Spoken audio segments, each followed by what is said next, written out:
अल्लाह पाक दौलत अता फरमा दे, फिर आपने उस मालो दौलत के ज़रिए क्या करना है? मुसलमानों की खिदमत करनी है, मुसलमानों की खिदमत।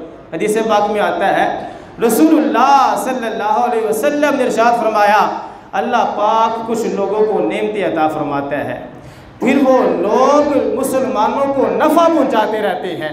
रसूलुल्लाह सल्लल्लाहु अलैहि वसल्लम ने इरशाद फरमाया, जब तक वो लोग मुसलमानों को नफ़ा पहुँचाते रहते हैं, अल्लाह पाक उन नेमतों को उनके पास बाकी रखता है।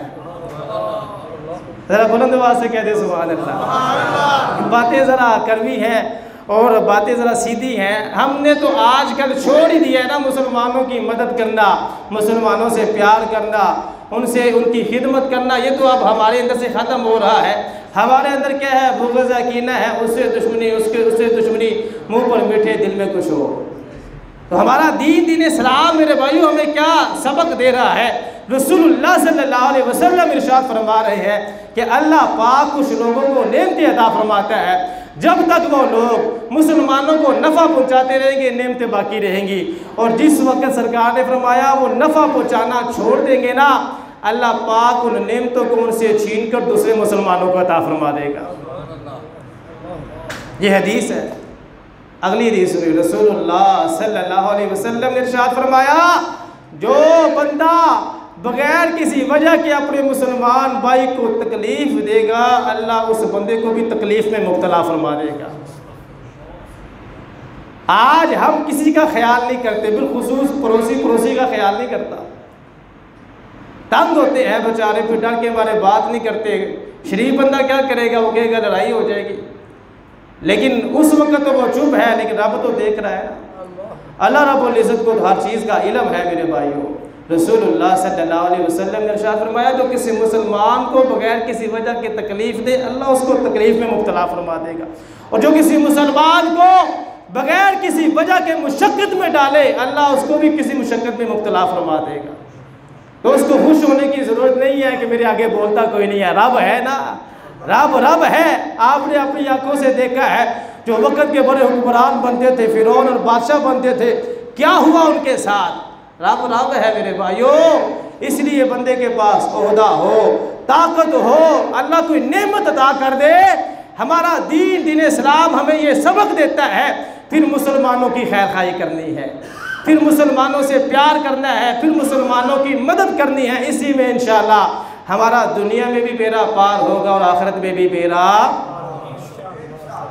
अच्छा, फिर दूसरी बात, फिर जब ज़वाल इंसान पर आ जाता है, ज़वाल जब आता है तो क्यों आता है? अपने ही करतूतों की वजह से आता है। अल्लाह ने आपको माल दिया था, आप बाद में गरीब हो गए, क्यों हुए हैं?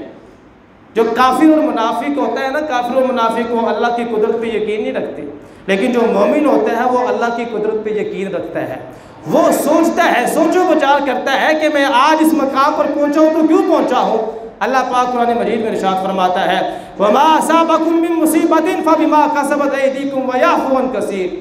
अल्लाह फरमाता है, मुसलमानों, तुमको जो भी मुसीबत पहुँचती है तुम्हारे अपने अमाल की वजह से पहुँचती है। तो हम पर जो भी परेशानी आती है, जब भी हम पर कोई सवाल आता है, तो मेरे भाइयों उसमें हाथ हमारा ही होता है। हम कुछ ऐसे काम कर देते हैं जिसकी वजह से हम सवाल का शिकार हो जाते हैं। कुरान मजीद के अंदर अल्लाह रब्बुल इज़्ज़त ने साबिक़ा कितनी उम्मतों का जिक्र फरमाया है, उनकी करतूतों का जिक्र फरमाकर उनके अंजाम का भी जिक्र हमें बताया है। क्यों बताया है? और मुसलमानों, इनकी गलतियों से सीखो, इनकी गलतियों से सीखो, इनकी गलतियों जैसी तुम गलतियां ना करना। कुरान में जगह जगह पर अल्लाह पाक ने इरशाद फरमाया है, और हदीस में रसूलुल्लाह सल्लल्लाहु अलैहि वसल्लम ने इरशाद फरमाया कि मोमिन जो है कभी भी इसको एक सुराख से 2 मरतबा डसा नहीं जा सकता, 2 मरतबा नहीं डसा जा सकता। मोमिन को, मोमिन चौकस रहता है, बेदार रहता है। एक मरतबा किसी से धोखा खाया तो अगली मरतबा वो नहीं खाता।